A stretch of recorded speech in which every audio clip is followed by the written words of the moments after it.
Hello students, today our topic is the chemical properties of phenol. In previous class we had discussed the chemical properties of alcohol. So first property is the acidic nature of phenol. ठीक है, तो आपने जब alcohol की properties पढ़ी थी उसमें भी यही पढ़ा था. First property acidic nature of phenol.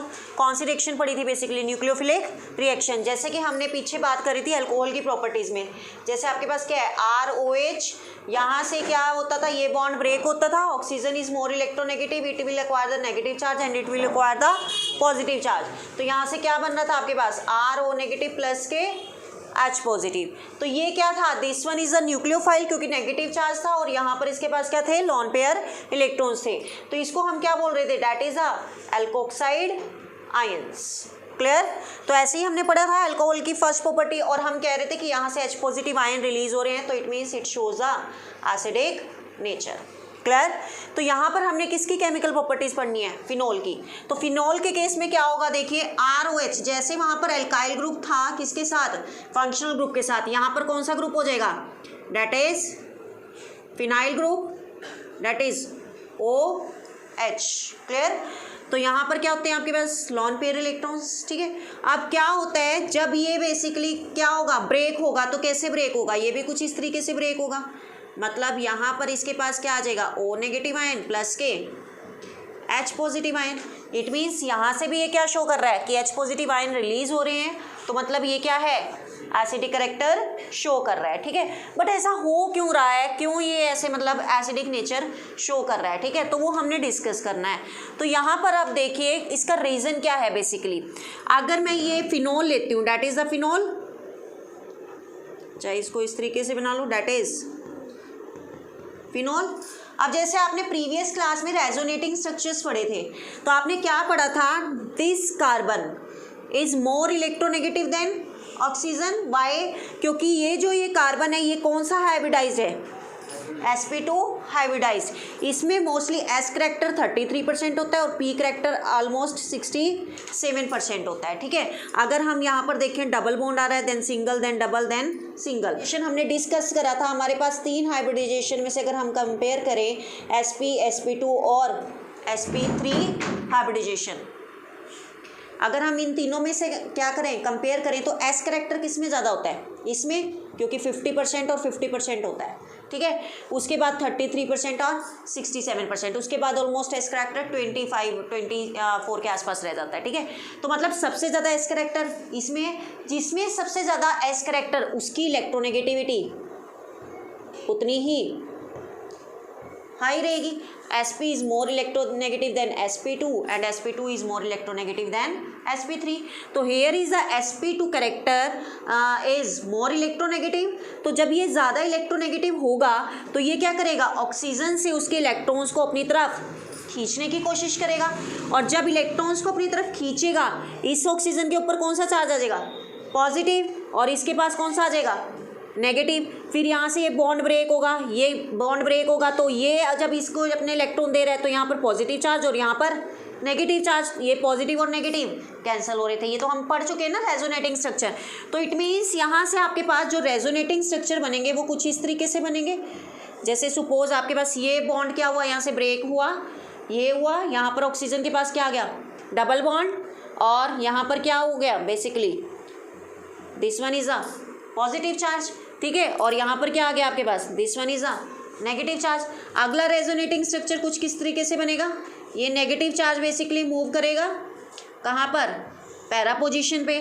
ठीक है. यहाँ पर ऑक्सीजन के पास बेसिकली पॉजिटिव चार्ज, कुछ इस तरीके से. नेक्स्ट रेजोनेटिंग स्ट्रक्चर्स कैसे बनेगा इसका, अब ये वाला क्या होगा, यहाँ पे मूव होगा और इस तरीके से बॉन्ड, और यहाँ पर ऑक्सीजन के पास क्या हो जाएगा, पॉजिटिव चार्ज. अब अगर अगेन इसका रेजोनेटिंग स्ट्रक्चर बनाएं तो कुछ इस तरीके से ये अपना बॉन्ड रिटेन कर लेगा और यहाँ पर ऑक्सीजन के पास क्या हो जाएगा, पहले की तरीके से सिंगल बॉन्ड आ जाएगा. कुछ इस तरीके से रेजोनेटिंग स्ट्रक्चर बनेंगे इसके. आ रही है बात समझ. अब देखिए जब ये carbon is more electronegative then it's oxygen हो गया. ठीक है. मतलब कार्बन के ऊपर नेगेटिव चार्ज आ गया, ऑक्सीजन के ऊपर पॉजिटिव चार्ज आ गया. तो फर्स्ट रीजन इसकी इलेक्ट्रोनेगेटिविटी की वजह से इसकी पोलैरिटी क्या होगी, बढ़ गई. इस कार्बन, ये कार्बन क्या हो गया, नेगेटिव, ये क्या हो गया hydroxyl group that is positive. तो नेगेटिव और पॉजिटिव चार्ज डिस्पर्स हो गए। तो जब चार्ज डिस्पर्स हो गए तो इट मीन्स यहाँ से क्या होगा, ये हाइड्रोजन क्या हो जाएगा, ईजिली ब्रेक हो जाएगा। और ये हाइड्रोजन जब ईजिली ब्रेक होगा तो ये H पॉजिटिव आयंस क्या दे देगा, उतनी ही ईजी वे से क्या कर देगा, बाहर निकाल देगा। तो इट मीन्स ये क्या शो करेगा, एसिडिक कैरेक्टर। समझ आ रही है बात। चलो अगर मैं बात करूं, ये तो सिंपल एसिडिक नेचर की थी, वहां पर क्या था, अल्कोहल, यहाँ पर क्या है, इन दोनों में से कौन सा ज़्यादा एसिडिक होगा, अल्कोहल की फिनोल, ये बताओ। ध्यान रखना जिसके स्ट्रक्चर स्टेबल होते हैं ना वो ज़्यादा एसिडिक होता है, ठीक है। इसके बन रहे हैं कि उसके बन रहे थे स्टेबल, इसके बन रहे हैं ना resonating structure that are more stable as comparatively to other structures. तो it means that is more acidic as comparatively to this alcohol. और ये बस समझ, इसको अभी हम डिटेल में डिस्कस करेंगे। इतना क्लियर है, ये अभी मैं बैक में चल रही थी जो आपने बैक में पढ़ा है, क्लियर है इतना। अब जैसे हमने ये ब्रेक करा है ना, क्या बना ये, जैसे वहाँ पर अल्कोक्साइड बन रहा था, यहाँ पर क्या बना ये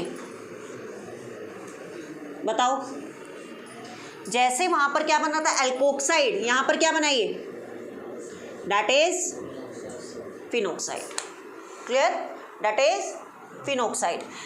अब आपको पता है कि ये जो फिनोल है किसमें हुआ है, फिनोक्साइड आयन में चेंज हुआ है और बाहर से क्या निकले हैं, H पॉजिटिव। अब क्या इसके रेजोनेटिंग स्ट्रक्चर पॉसिबल हैं, इसके भी पॉसिबल है रेजोनेटिंग स्ट्रक्चर, इसके भी पॉसिबल है। क्या इसके अगर रेजोनेटिंग स्ट्रक्चर पॉसिबल हैं तो वो इससे ज़्यादा स्टेबल है कि कम स्टेबल है। अभी आपने फिनोल का देख लिया, क्या आ रहा था, पॉजिटिव और नेगेटिव चार्ज। अगर मैं इसकी बात करूं, ध्यान से देखना, अगर मैं इसकी बात करूं, इसका रेजोनेटिंग स्ट्रक्चर किस तरीके से बनेगा, फिनोक्साइड आयन का, यहाँ पर क्या है, ऑक्सीजन के ऊपर बेसिकली नेगेटिव चार्ज, यहाँ से एक ही बॉन्ड ब्रेक होगा बेसिकली, ठीक है। और ये नेगेटिव चार्ज भी कब आ रहा है, जब बेसिकली ये अपने इलेक्ट्रॉन दे रहा है, ठीक है ना। तो यहाँ से ये दे रहा है तो इसके ऊपर क्या आ रहा है, नेगेटिव, और इसके ऊपर क्या आ रहा है, पॉजिटिव। तो यहाँ पर तो पॉजिटिव आ रहा है, लेकिन यहाँ पर कौन सा चार्ज आ रहा है, ये नेगेटिव। ये क्यों आ रहा है, यहाँ से देखो, ये बॉन्ड ब्रेक हो रहा है, oxygen is more electronegative this hydrogen, so it will acquire the negative charge and it will acquire the positive charge. ये फिनोमिना लगा है। अब यहाँ पर ये फिनोमिना नहीं लगा कि कार्बन क्या है, sp2 हाइब्रिडाइज्ड है और ये इसके इलेक्ट्रॉन ले लेगा। अभी हम क्या कर रहे हैं, सिंपल एसिडिक नेचर देख रहे हैं फिनोल की। तो फिनोल में आपके पास अगर ये ब्रेक होता है तो ये क्या बना रहा है, फिनोक्साइड आयन। तो यहाँ पर जो ये आपके पास O नेगेटिव चार्ज है, यहाँ पर ये नेगेटिव चार्ज नहीं है कि आप इस कार्बन को नेगेटिव लो। अभी यहाँ पर क्या है, oxygen is more electronegative this hydrogen. तो मैं इसके क्या बना रही हूँ, रेजोनेटिंग स्ट्रक्चर। तो और तो मेरे पास क्या है, यहाँ पर दिस वन इज नेगेटिव। अगर ये इलेक्ट्रॉन क्या कर दे, यहाँ से ब्रेक हो जाए, ठीक है, तो यहाँ से इसका रेजोनेटिंग स्ट्रक्चर कैसे बनेगा, कुछ इस तरीके से। यहाँ पर O नेगेटिव, ये टूट गया तो यहाँ पर क्या आ गया, चार्ज नेगेटिव। अब नेक्स्ट स्टेप में कैसे जाएगा ये, अब अगर ये वाला नेगेटिव चार्ज मतलब यहाँ से हट जाए तो ये बॉन्ड वापस रिटेन हो जाएगा और नेगेटिव चार्ज कहाँ आ जाएगा, यहाँ आ जाएगा। नेक्स्ट केस में कैसे होगा, दिस वन, ये नेगेटिव चार्ज कहाँ मूव करेगा, बेसिकली यहाँ मूव करेगा, इस ऑक्सीजन के ऊपर नेगेटिव चार्ज। वापिस ये स्ट्रक्चर कैसे रिटेन हो जाएगा आपके पास, अगेन इस तरीके से, दिस वन O और बाहर क्या निकल रहा है, बेसिकली H पॉजिटिव। वापिस ये इसी तरीके से रिटेन हो जाएगा ना structure, this one is a negative charge, clear. तो अब यहाँ से अगर आप देखो नेगेटिव चार्ज कौन सी पोजीशन पे डिस्पर्स हो रहा है, अगर आप यहाँ से देखो नेगेटिव चार्ज कौन कौन सी पोजीशन पे डिस्पर्स हो रहा है, ऑर्थो और पैरा पोजीशन पे। हम बात कर रहे थे कि ये ज़्यादा स्टेबल है या फिनोल का स्ट्रक्चर ज़्यादा स्टेबल है, यही बात कर रहे थे ना कि फिनोक्साइड आयन ज़्यादा स्टेबल है या फिनोल ज़्यादा स्टेबल है, ठीक है। तो अगर आप बात करो यहाँ पर ऑर्थो या पैरा पे क्या हो रहा है, नेगेटिव चार्ज डिस्पर्स हो रहा है। लेकिन फिनोल के केस में क्या हो रहा था आपके पास, फिनोल के केस में कुछ इस तरीके से आपके पास स्ट्रक्चर बन रहा था। यहाँ पर क्या आ रहा था, बेसिकली पॉजिटिव, और यहाँ पर क्या आ रहा था, नेगेटिव पॉजिटिव, ये कैंसिल हो रहे थे, फिर नेगेटिव चार्ज इस तरीके से कुछ डिस्पर्स हो रहा था, ठीक है। अगर यहाँ से ये डिस्पर्स होगा तो यहाँ बॉन्ड रिटेन हो जाएगा, यहाँ पर अगर ये होगा तो ये बॉन्ड यहाँ रिटेन हो जाएगा, ऐसे ही चल रहा था। यहाँ पर क्या हो रहे हैं, बेसिकली यहाँ पर ऑर्थो और पैरा पोजीशन पे तो नेगेटिव चार्ज डिस्पर्स हो ही रहा है, साथ में ऑक्सीजन के ऊपर कौन सा चार्ज आ रहा है, पॉजिटिव। ये डिफरेंस है। यहाँ पर क्या है, बेसिकली ऑर्थो और पैरा पोजीशन पे क्या आ रहा है, नेगेटिव चार्ज डिस्पर्स हो रहा है, और वहाँ पर ऑर्थो पैरा पोजीशन पे नेगेटिव चार्ज के साथ क्या आ रहा है, पॉजिटिव चार्ज आ रहा है। तो अब स्टेबल कौन सा है? This phenoxide is ion is more stable और this phenol is more stable. Resonance में स्टेबल कौन से होते थे? जिनके पास ऑर्थो या पैरा पोजीशन पे क्या आते थे? नेगेटिव चार्ज आते थे, ठीक है ना। तो that is a more stable as comparatively to this alcohol. क्यों? क्योंकि इसमें पॉजिटिव और नेगेटिव चार्ज आ रहा है, ठीक है, दो चार्ज आ रहे हैं, तो ये स्टेबल नहीं है comparatively to this phenoxide ion, that is more stable, that's why it is more acidic than that is phenol. Clear है इतनी बात? क्लियर है। अब अगर मैं इसी फिनोल के स्ट्रक्चर को कार्बोक्सिलिक एसिड से कंपेयर करूं, आप बताओ इन दोनों में से कौन सा ज़्यादा एसिडिक होगा? चलो पहले फिनोक्साइड आयन के साथ बताओ, इसके साथ, एक ये और एक कार्बोक्सिलिक एसिड है, कौन सा ज़्यादा एसिडिक होगा? ये बता दो। जो जितना ज़्यादा चार्ज डिस्पर्स करेगा वो उतना ज़्यादा एसिडिक होगा। तो ये कि वो, हाँ बताओ, फिनोक्साइड या फिर कार्बोक्सिलिक एसिड, या फिनोल भी ले सकते हो ना, फिनोल से ही तो फिनोक्साइड बना है ना। तो which is more acidic, carboxylic acid की फिनोल?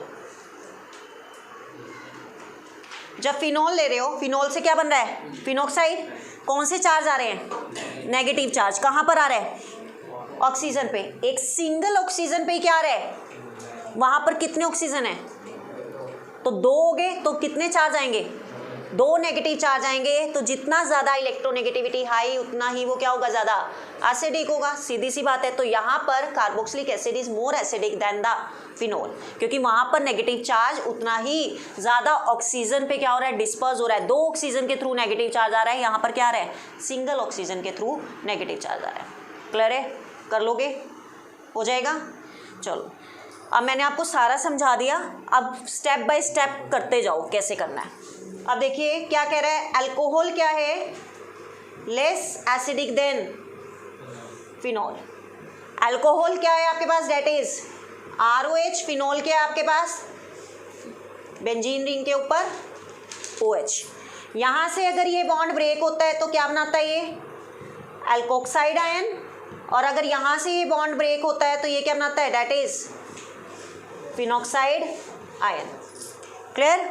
बट वो क्या कह रहा है? Alcohol is less acidic than phenol. तो क्या रीज़न डालोगे? Basically alcohol less acidic than phenol क्यों है? फर्स्ट रीज़न आप डाल सकते हो, यहाँ पर क्या बन रहा है? That is phenoxide ion. और यहाँ पर क्या बन रहा है? That is alkoxide ion. तो phenoxide ion is more stable. क्यों? Due to the resonating structures, ठीक है, that's why it is more acidic than alcohol. Clear? Second reason और क्या डाल सकते हो आप? बताओ इसमें सेकेंड रीजन। अभी मैंने एक कंसेप्ट बताया था, Sp, Sp2, Sp बताया था ये, which is more electronegative? Sp is more electronegative than Sp2 and Sp2 is more electronegative than Sp3 due to the more S character in Sp। ठीक है, तो अब देखिए यहाँ पर अगर आप कंपेयर करो इस कार्बन को, कौन सी हाइब्रिडाइजेशन हो रही है? Sp2। बट अगर आप यहाँ पर कंपेयर करते हो, R is an alkyl group, 3 और 1 4 बॉन्ड बन रहे हैं, तो यहाँ पर इस कार्बन की हाइब्रिडाइजेशन कौन सी हुई? तो Sp3 is less electronegative than comparatively to Sp2 hybridization and it is more electronegative than this hybridization, that's why it is more acidic as comparatively to the alcohol। आ रही है बस समझ? रीजन क्लियर है? इसमें कौन सी हाइब्रिडाइजेशन हो रही है? Sp2। इसमें कौन सी हो रही है? Sp3। जिसमें S करेक्टर ज़्यादा वो उतना ही इलेक्ट्रोनेगेटिव, जितना ज़्यादा इलेक्ट्रोनेगेटिव वो उतना ही क्या होगा? एसिडिक होगा। तो इट मीन्स यहाँ से phenol is more acidic than alcohol. लिख लोगे रीजन? हो जाएगा क्लियर? कर लोगे? अब कंपैरिजन अगर हम करें फिनोल एंड फिनोक्साइड में, कौन सा ज़्यादा स्टेबल है? ऑलरेडी वी हैव डिस्कस्ड, ये फिनोल है, ये क्या है? फिनोक्साइड है। अगर इस फिनोल के रेजोनेटिंग स्ट्रक्चर्स बनाते हैं हम, बेसिकली आपको पता है कि अगर आपके पास ये कार्बन Sp2 हाइब्रिडाइज्ड है, then it will acquire the negative charge and it will acquire the positive charge. तो यहाँ पर क्या होगा? ये अपने इलेक्ट्रॉन इसको दे देगा, क्योंकि कार्बन इलेक्ट्रोनेगेटिव है, ये इलेक्ट्रॉन्स को खींचेगा। जैसे ही इलेक्ट्रॉन देगा यहाँ पर क्या आ जाएगा? डबल बॉन्ड, और इसके पास क्या आ जाएगा? Positive charge. ठीक है, तो यहाँ से अगर ये बॉन्ड ब्रेक होता है, नेगेटिव चार्ज इधर, और इस तरीके से ये बॉन्ड का डिस्ट्रीब्यूशन इस तरीके से रहेगा, ठीक है ना, डीलोकलाइजेशन हो रही है इलेक्ट्रॉन्स की। नेक्स्ट केस में क्या करेंगे, इसका रेजोनेटिंग स्ट्रक्चर कुछ इसी तरीके से बनेगा बेसिकली। यहाँ पर क्या है, double bond O positive H, ठीक है, ये वाला क्या हो जाएगा, नेगेटिव चार्ज यहाँ आ जाएगा और इस तरीके से बॉन्ड रिटेन हो जाएगा। नेक्स्ट केस में कैसे होगा रेजोनेटिंग स्ट्रक्चर, ये बॉन्ड कहाँ आ जाएगा, यहाँ आ जाएगा और ये इस तरीके से रिटेन हो जाएंगे, ये पॉजिटिव चार्ज और ये कुछ इस तरीके से, ठीक है। रेजोनेटिंग स्ट्रक्चर तो आते हैं ना आपको बनाने, बस उसी तरीके से बनाने हैं। ये ऐसे, नेक्स्ट अगेन ये इस तरीके से क्या हो जाएगा, रिटेन हो जाएगा, यही बनेगा रेजोनेटिंग स्ट्रक्चर। अब इस फिनॉल में क्या बन रहा है आपके पास, दो चार्जेस आ रहे हैं, एक पॉजिटिव और दूसरा नेगेटिव। बट इस फिनोक्साइड आयन के जब हमने रेजोनेटिंग स्ट्रक्चर बनाए थे तो इसमें सिर्फ क्या आ रहा था, एक नेगेटिव चार्ज ही क्या हो रहा था, डिस्पर्स हो रहा था। तो इट मीन्स जहाँ पर पॉजिटिव और नेगेटिव चार्ज आ गए तो इट मीन्स वो क्या है, that is a less stable, क्योंकि दो चार्जेस आ गए यहाँ पर, ठीक है। एंड यहाँ पर क्या है, दैट इज मोर स्टेबल, ठीक है ना। कई बार पूछा जा सकता है कि फिनोक्साइड आयन ज़्यादा स्टेबल क्यों है फिनोल से, क्यों, क्योंकि इसमें एक ही चार्ज डिस्पर्स हो रहा है, that's why it is more stable as comparatively to phenol. Clear, clear है इतनी बात। अब मुझे एक चीज़ बताओ, अगर आपके पास कोई इलेक्ट्रॉन विड्रॉइंग ग्रुप अटैच हो जाता है, इलेक्ट्रॉन विड्रॉइंग ग्रुप अटैच हो जाता है फिनोल पे, तो वो क्या करेगा बेसिकली, एसिडिक स्ट्रेंथ को इंक्रीज करेगा कि डिक्रीज करेगा। इलेक्ट्रॉन विड्रॉइंग ग्रुप पता है ना, chlorine, bromine, iodine, cyanide, nitro, these are the electron withdrawing group, ठीक है। इलेक्ट्रॉन रिलीजिंग या इलेक्ट्रॉन डोनेटिंग ग्रुप कौन से होते हैं आपके पास, H पॉजिटिव, CH3, ब्यूटाइल, तो these are the electron donating group. अब मैं पूछ रही हूँ, अगर आपके पास फिनोल पर इलेक्ट्रॉन विड्रॉइंग ग्रुप अटैच हो जाता है तो एसिडिक स्ट्रेंथ इंक्रीज होगी कि डिक्रीज होगी। इलेक्ट्रॉन विड्रॉइंग का मतलब क्या है, इलेक्ट्रॉन को लेना, खींचना, एक्सेप्ट करना, हाँ, अपनी तरफ खींचना। तो इलेक्ट्रॉन विड्रॉइंग ग्रुप अगर अटैच हो जाए यहाँ पर तो एसिडिक स्ट्रेंथ बढ़ेगी कि घटेगी। अगर आपके पास इलेक्ट्रॉन विड्रॉइंग ग्रुप अटैच है फिनोल के साथ तो वो क्या करेगा, एसिडिक स्ट्रेंथ को इंक्रीज करेगा, ठीक है। और अगर इलेक्ट्रॉन डोनेटिंग ग्रुप है तो वो एसिडिक स्ट्रेंथ को क्या करेगा, डिक्रीज करेगा। उसका रीज़न क्या है, अगर इलेक्ट्रॉन विड्रॉइंग ग्रुप अटैच है तो नेगेटिव चार्ज उतना ही ज़्यादा क्या हो जाएगा, डिस्पर्स हो जाएगा ना। इलेक्ट्रॉन विड्रॉइंग मतलब क्या है, इलेक्ट्रॉन को खींचना, तो नेगेटिव चार्ज जितना ज़्यादा डिस्पर्स होगा वो उतना ईजिली वहाँ से H पॉजिटिव आयंस को क्या कर देगा, रिलीज कर देगा, तो उतनी उसकी क्या हो जाएगी, एसिडिक स्ट्रेंथ इंक्रीज हो जाएगी, ठीक है। बट अगर हम बात करें इलेक्ट्रॉन डोनेटिंग ग्रुप की, वो क्या कर देता है, एसिडिक स्ट्रेंथ को डिक्रीज कर देता है। तो एसिडिक स्ट्रेंथ को डिक्रीज क्यों करता है बेसिकली, क्यों, क्योंकि वहाँ पर वो उस नेगेटिव चार्ज को क्या कर देगा, बेसिकली उसकी इंटेंसिटी क्या हो जाएगी, बढ़ जाएगी। तो due to its nature it will decreases its acidic strength. अब इसी के बेसिस पे देखिए कुछ रिएक्शंस हैं। फर्स्ट है आपके पास reaction with zinc, reaction with zinc. आपने क्या लिया, फिनोल लिया, जिंक के साथ रिएक्ट कराया, ठीक है। अब क्या होगा यहाँ से बेसिकली,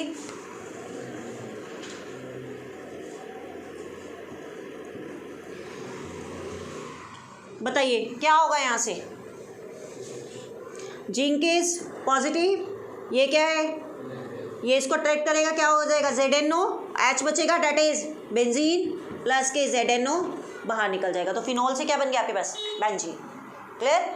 नेक्स्ट सेकंड रिएक्शन अगर मैं कहती हूँ reaction with ammonia, reaction with ammonia.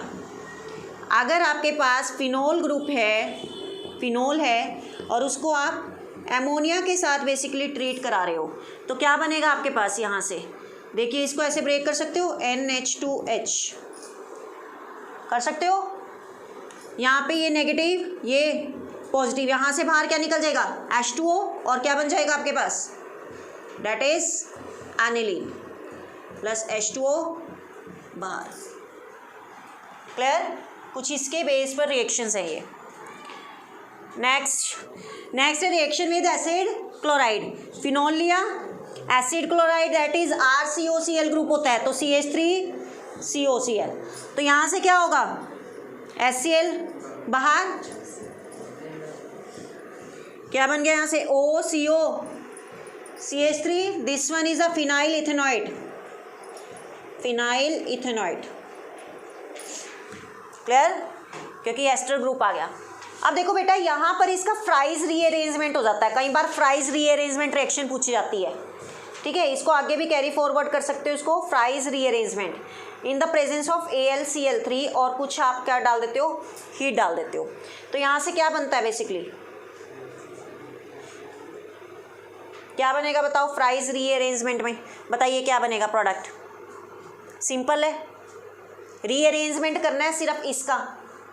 Rearrangement का मतलब क्या है, एक पोजीशन से हटा के दूसरी पोजीशन पे, ठीक है। तो COCH3 यही छोड़ दूँ, अगर मैं इस ऑक्सीजन को यहाँ अटैच कर दूँ, इसमें साथ में क्या है हाइड्रोजन, तो ये रीअरेंजमेंट कैसे हो जाएगा, COCH3 दिस वन OH। समझ रहे हो, करो नोट डाउन फटाफट। बेटा नेक्स्ट रिएक्शन देखो, इसी में करा रही हूँ मैं। नेक्स्ट रिएक्शन विद, यहाँ पर मैं क्या ले रही हूँ, benzoyl chloride. Reaction with benzoyl chloride, यहाँ पर बेंजॉइल मतलब CH3 की जगह क्या आ जाएगा, C6H5। यहाँ पर कौन सा ग्रुप अटैच हो जाएगा, OCO C6H5 और बाहर क्या निकल जाएगा, HCl। तब इस रिएक्शन का नाम क्या होगा, बेसिकली इस रिएक्शन को बोला जाता है स्कॉटन बाउमन रिएक्शन। स्कॉटन बाउमन रिएक्शन, ये चीज़ आपने ध्यान रखनी है। सेम रिएक्शन को अगर हम बेंजॉइल क्लोराइड के साथ ट्रीट कराते हैं बेसिकली, तो आपके पास क्या बनता है, this one is the phenyl benzoyl. अरे बस समझ क्लियर है, that reaction is known as the Schotten Baumann reaction. Clear कर लोगे बेटा। तो यहाँ पर हमारी फर्स्ट केमिकल प्रॉपर्टी किसकी खत्म होती है, फिनॉल की। वो हमने कौन सी डिस्कस करी, acidic nature of phenol. Clear है, यहाँ पर हम अपनी ये प्रॉपर्टी खत्म करते हैं। नेक्स्ट लेक्चर में आएंगे नेक्स्ट वीडियो के साथ। इन मीन टाइम बेटा अगर आपको कोई प्रॉब्लम होती है then you can do comment and ask. Okay, thank you.